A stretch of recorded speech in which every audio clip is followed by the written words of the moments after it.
అండి. మీకు ఈ వీడియో నచ్చితే వీడియో క్లిక్ చేసి ఛానల్ని సబ్స్క్రైబ్ చేసుకోండి. యువరాజ్ కౌశికిని గట్టిగా నిలదీస్తూ ఉంటాడు. అక్క, నువ్వు నన్ను సీఈఓ చైర్లో కూర్చోబెడతావా లేదా అని నిలదీస్తూ ఉంటే, నేను కూర్చోపెట్టను యువరాజ్, నువ్వు మారావు, సమర్థుడివిని నాకు పూర్తి నమ్మకం వచ్చే వరకు నేను కూర్చోపెట్టను అని కౌశికి తన నిర్ణయం చెప్తుంది. ఇక యువరాజ్కి అయితే చాలా కోపం వస్తుంది. నాకు తెలుసు, మీరు చచ్చే వరకు కూడా నన్ను సీఈఓ చైర్లో కూర్చొనివ్వరని నాకు చాలా బాగా తెలుసు. అసలు నాకు ఎప్పుడు ఆ సీఈఓ చైర్లో కూర్చునే అదృష్టం వస్తుందో మీరు చచ్చిన తర్వాతే అని సుధాకర్ను ఉద్దేశించి యువరాజ్ అరుస్తూ ఉంటాడు. ఇక ఆ మాట విన్న కేదార్కైతే చాలా కోపం వస్తుంది. వెంటనే యువరాజ్ కాలర్ పట్టుకుంటాడు. ఎంత ధైర్యం ఉంటే నాన్న ఎలా మాట్లాడతావు అని నిలదీస్తుంటాడు. రే, మా నాన్న నా ఇష్టం, నువ్వెవరో నాకు చెప్పడానికి అని యువరాజు కూడా కేదార్ కాలర్ పట్టుకుంటాడు. ఇద్దరు కూడా ఇక గొడవ పడుతూ ఉంటారు. ఇక ఆగండి అంటూ ధాత్రి ఆపుతుంది. రే అబ్బోడా, మీ నాన్న గురించి ఏంటా మాటలు అని వైజయంతి కూడా ఇక గట్టిగా అరుస్తుంది. లేకపోతే ఏంటమ్మా, ఎన్నిసార్లు అడిగాను సీఈఓ చైర్లో కూర్చుంటాని, వీళ్ళు నన్ను కూర్చొనిస్తున్నారా అని. వీడికి ముందే బుద్ధి చెప్పుంటే ఈ విషయం ఇంతవరకు వచ్చేదే కాదు అని యువరాజ్ చెప్తాడు. అదే బుద్ధి నీకు చెప్పుంటే నాన్న చావు గురించి మాట్లాడేవాడివి కాదు అని కేదార్ అంటాడు.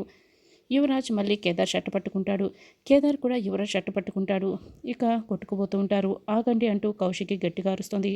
నేను ఆఫీస్కి వచ్చే వరకు బాబాయే టెంపరరీ సీఈఓ అని కౌశికి ఇక తెలిసి చెప్పేస్తుంది. దీనికంతటికి కారణం మీరే అంటూ యువరాజ్ కోపంగా ఇక లోపలికి వెళ్ళిపోతాడు. కొడుకుని ఇన్నేసి మాట్లాడుతున్నా కూడా ఏమీ మాట్లాడుకుంటా గుండ్రాయిలో కూర్చున్నారు చూడు, అసలు మీరు నాన్నేనా అంటూ వైజయంతి కూడా ఇక చీ అని లోపలికి వెళ్ళిపోతుంది. సుధాకర్ గదిలో బాధపడుతూ ఉంటాడు. బాబాయ్, నన్ను క్షమించండి, నేను టెంపరరీ సీఈఓ గురించి అందరి ముందు మాట్లాడడం వల్లే ఇలాంటి పరిస్థితి వచ్చింది అని సారీ చెప్తూ ఉంటుంది. ఇందులో నీ తప్పేం లేదమ్మా. సుహాసినితో నేను తప్పు చేస్తుండకపోతే ఈరోజు ఇలాంటి పరిస్థితి వచ్చుండేదే కాదు అని సుధాకర్ ఇక బాధపడుతూ ఉంటాడు. అప్పుడే కేదార్ ధాత్రి కూడా అక్కడికి వస్తారు. నిజంగానే నా చావు వల్లే ఈ ఇంట్లో సంతోషం వస్తుందేమో యువరాజ్ అన్నట్లుగా అని సుధాకర్ చెప్పడంతో వెంటనే కేదార్, నాన్న అలా మాట్లాడకండి, నేను మీకోసమే బతుకుతున్నాను, మీరు లేకపోతే, నాన్న అన్న పదం లేకపోతే నేను బ్రతికి కూడా లాభం లేదు నాన్న అని కేదార్ చెప్తూ ఉంటాడు. సుధాకర్ అయితే ఒకసారిగా కేదార్ని హక్ చేసుకుంటాడు. చాలా సంతోషపడుతూ ఉంటాడు. యువరాజ్ అలా కోపడినప్పుడు కేదార్ అనవసరంగా ఆవేశపడ్డాడు. సారీ చెప్పడానికే వచ్చాడు వదిన అని ధాత్రి చెప్తుంది. అవునక్క, యువరాజ్ కోపడినప్పుడు నేను నా కోపాన్ని అణుచుకోలేక అలా కొట్టడానికి వెళ్ళాను. వాడిని కొట్టి బాధ పెట్టాలన్న ఉద్దేశం నాకైతే ఏమాత్రం లేదు అని కేదార్ చెప్తాడు. యువరాజ్ ఆవేశాన్ని నీ ఆలోచనతో అడ్డుకుంటావనుకుంటే నువ్వు కూడా చేయి చేసుకొని తప్పు చేసావు కేదార్. సరే యువరాజ్, మనందరినీ ఇలా చూస్తే మళ్ళీ కోపం తెచ్చుకుంటాడు. వాడు చూసే లోపలే వెళ్ళిపోండి, మీ గదికి వెళ్ళిపోండి అని కౌశికి అంటుంది. నాన్న, మీ మౌనానికి కారణం ప్రేమే అయితే అంతకన్నా సంతోషం వేరేదే లేదు నాన్న. కానీ దానికి కోపం కారణమైతే మాత్రం ఆ కారణం నాకు ఎప్పటికీ తెలియదు. కానీ ఈ ఇంట్లో నిజం మా తర్వాత మీకొక్కరికి మాత్రమే తెలుసు. మీరు మాత్రం నా తండ్రి కాదంటే మాత్రం నేను తట్టుకోలేనానా అని కేదార్ ఇక బాధపడుతూ అక్కడి నుంచే వెళ్ళిపోతాడు. కలిసి ఉండటానికి తండ్రి కారణమైతే పర్వాలేదు కౌశికి, ఇలా కొట్టుకోవడానికి తండ్రి అయితే మాత్రం కారణం చాలా బాధగా ఉంటుంది, రోజు చస్తూ బతకాల్సి వస్తుంది అని సుధాకర్ చెప్పడంతో, మీకు తెలియకుండానే తండ్రి అని మీరు నిజం ఒప్పేసుకున్నారు బాబాయ్, కానీ పైకి చెప్పడానికి మాత్రం సంకోచిస్తున్నారు అని కౌశికి ఇక మనసులో అనుకుంటుంది. ధాత్రి అందరికీ కాఫీలు రెడీ చేస్తూ ఉంటుంది. కేదార్ ధాత్రి దగ్గరికి వెళ్తాడు. నాన్నకి కాఫీ నేను ఇస్తాను ధాత్రి అని కాఫీ తీసుకొని వర్క్ చేసుకుంటున్న సుధాకర్ దగ్గరికి వచ్చి ఇస్తూ ఉంటాడు. థ్యాంక్ యూ అమ్మ జగదాత్రి అని ముఖం చూడకుండానే సుధాకర్ కాఫీని చేతిలోకి తీసుకుంటాడు. ఏంటి కేదార్, నువ్వు తీసుకొచ్చావు నా కోసం? నా భార్య, కొడుకు, కోడలు ఉన్నారు కదా ఇవ్వటానికి, నువ్వెందుకు తీసుకురావటం అని సుధాకర్ అంటాడు. చూడండి నాన్న, నాకు నాన్న ఎవరో తెలిసిన తర్వాత ఆయనతో వాకింగ్కి వెళ్ళి ఇలా తిరిగి వచ్చిన తర్వాత కాఫీ ఇస్తూ కబుర్లు చెప్పుకుంటూ మాట్లాడాలని నేను ఎన్నో కలలు కన్నాను. కానీ నేను మీ కొడుకునని నిరూపించుకునేంతవరకు నాకు అదృష్టం లేదు కదా, అందుకే ఇప్పుడు ఇలా కాఫీ తీసుకొచ్చాను. మీకు కష్టమైతే నేను తీసుకురాలేనా అని కేదార్ చెప్తాడు. అలా అని కాదు, అంటే నాకు ఎవరిని కష్టపెట్టడం ఇష్టం లేదు అందుకే అని సుధాకర్ చెప్తాడు. అలాగే నేను కేదార్ పక్కకు వెళ్ళిపోతాడు. చూడు కేదార్, పరిస్థితుల కారణంగా నేను నిన్ను కొడుకు అని ఒప్పుకోలేకపోతున్నాను. మన మధ్య దూరం తగ్గితే యువరాజ్ ఆవేశంతో ఏం చేస్తాడో అన్న భయంతో కూడా నేను ఒప్పుకోవటం లేదు అని ప్రేమగా కాఫీ తాగుతూ తలుచుకుంటూ ఉంటాడు. ఇదంతా ఇక చూస్తూ ఉన్న చాలా సంతోషపడుతూ ఉంటాడు. ఏంటి నైట్ జరిగిన దానికి నువ్వు చాలా బాధపడుతున్నావు అనుకుంటే చాలా సంతోషంగా ఉన్నా ఏంటి సార్ అని ధాత్రి అడుగుతూ ఉంటుంది. చూసావా నాన్న నేను ఇచ్చిన కాఫీని ఎంత ప్రేమగా తాగుతున్నారో అని నాకు చాలా సంతోషం వేస్తుంది ధాత్రి అని కేదార్ చెప్తాడు. పరిస్థితుల కారణంగానే మామయ్య గారు నిన్ను కొడుకుగా అంగీకరించడం లేదు కేదార్. అది యువరాజ్ అందరూ కూడా సవ్యంగా ఉండుంటే నిన్ను ఎప్పుడో కొడుకుగా అంగీకరించేవారు.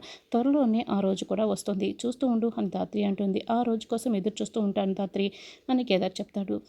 ఇదంతా యువరాజ్ దూరం నుంచి గమనిస్తూ ఉంటాడు.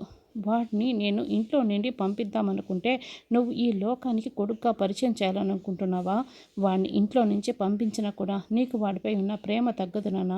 అదే వాడు తప్పు చేశాడనుకో, అప్పుడు వాడిపై ఉన్న ప్రేమ కరిగిపోయి నీ మనసు విరిగిపోతుంది. ఇంకెప్పటికీ కూడా వాడిని నువ్వు కొడుకుగా అంగీకరించవు. అందుకే ఏం చేయాలో నాకు తెలుసు కదా అని యువరాజ్ మనసులో అనుకుంటాడు. ఇక తర్వాత గదిలోకి వెళ్తాడు. తన చేతిలో ఉన్న ఇన్హేలర్ని చూసుకుంటూ ఉంటాడు. దీన్ని అవసరం వాడకూడదు అనుకున్నాను, కానీ వాడి అవసరం తప్పటం లేదు నాన్న. ఇప్పుడు మీరు ఇన్హేలర్ వాడతారు కదా, దీనికి బదులుగా నేను నా ఇన్హేలర్ని పెడతాను. అప్పుడు మీరు ఊపిరాడక కుప్పకొలిపోతారు.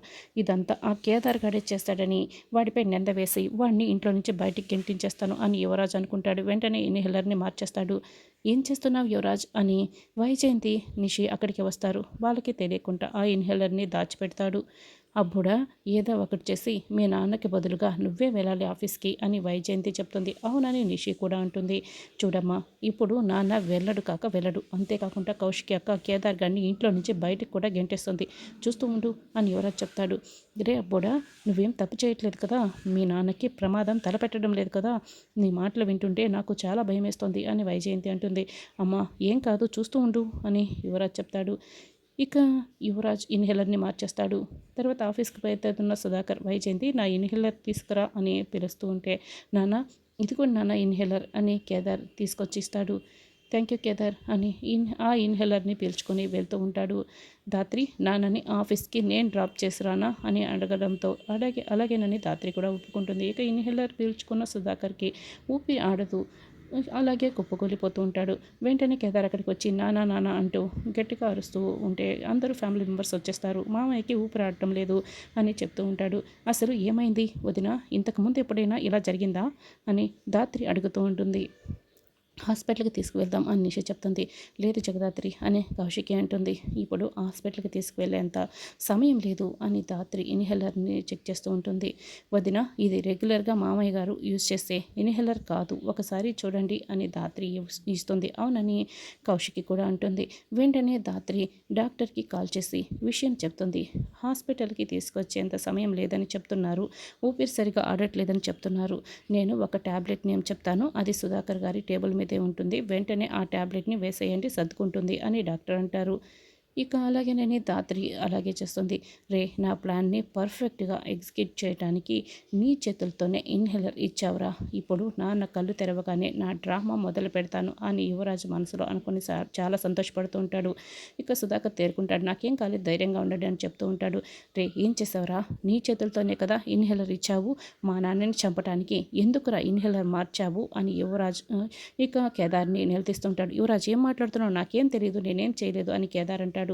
రే ఎవర్రా నీకు నాన్న, అసలు నాన్న అని పిలిచే హక్కు నీకు ఎక్కడి నుంచి వచ్చిందిరా, అసలు మా నాన్న నిన్ను కొడుకుగా అంగీకరించడం లేదని ఇలా ప్రాణాల మీదకి తెచ్చి సేవ్ చేసినట్లు నటించి కొడుకు అనిపించుకోవాలనే కదా ఇలా చేసావు అని యువరాజ్ గట్టిగా అరుస్తూ కాలర్ పట్టుకుని నిలదీస్తూ ఉంటాడు కేదార్ని. నాకేం తెలియదని కేదార్ ఎంత చెప్తున్నా కూడా వినడు. చూడు యువరాజ్, కేదార్ ఏ తప్పు చేయలేదు, నువ్వు అలా మాట్లాడుకు అని ధాత్రి కూడా అంటుంది. ఏందమ్మి మీరు చేస్తున్నదంతా నాకు కూడా తెలుసు, ఇది ఖచ్చితంగా ఈ కేదార్ గడే చేశాడని వైజయంతి కూడా ఇక కేదార్పై నిందలు వేస్తుంది. అక్క నాకేం తెలియదు అక్క అని కేదార్ అంటాడు. వదిన కేదార్ ఎలాంటి తప్పు చేయడని మీకు కూడా తెలుసు కదా అని ధాత్రి కూడా ఇక చెప్తూ ఉంటే, లేదు ఈ కేదార్ గడి మా నాన్న ప్రాణాలు తీయటానికి మెడిసిన్ చేంజ్ చేశాడు అని నేను నిరూపిస్తాను అని యువరాజ్ అంటాడు. నాన్న ఆ ఇన్హేలర్ మీ చేతికి ఇచ్చింది ఎవరు అని యువరాజ్ అడుగుతూ ఉంటాడు. కేదార్ అని సుధాకర్ చెప్తాడు. అయితే నువ్వు నిరూపించినట్లయితే మేము ఇంట్లో నుంచి వెళ్ళిపోతాం అని కేదార్ అంటాడు. ఇప్పుడే నిరూపిస్తాను అని యువరాజ్ దాత్రి కేదార్ల గదికి వెళ్తాడు. ఏంటి యువరాజ్, ఇక్కడ నీకేం సాక్ష్యాలు ఉన్నాయి అని దాత్రి కేదార్లు ఆ గదిలోకి వస్తారు. వీడు ఒక మెడిసిన్ ఉన్న కవర్ పట్టుకురావడం నేను చూశాను. అది నీకోసమేమో అనుకున్నాను, కానీ మా నాన్న ప్రాణాలు తీయటం కోసమని నాకు ఇప్పుడే కదా తెలిసింది. ఇప్పుడే ఆ మెడిసిన్ డీటెయిల్స్ మొత్తం కూడా చూపిస్తాను అని మొత్తం వెతుకుతూ ఉంటాడు. ఇక ఒక కబోర్డ్లో ఆ మెడిసిన్ డీటెయిల్స్ ఉన్న ప్రిస్క్రిప్షన్ లిస్ట్ మొత్తం కూడా చూపిస్తూ ఉంటాడు. అంతకుముందే ఎవరు చూడకుండా ఆ గదిలోకి వచ్చి యువరాజే అక్కడ ఆ ప్రిస్క్రిప్షన్ పెట్టి ఉంటాడు. యువరాజ్ చేతిలో వాటిని చూసి దాత్రి కేదార్లు షాకే చూస్తూ ఉంటారు.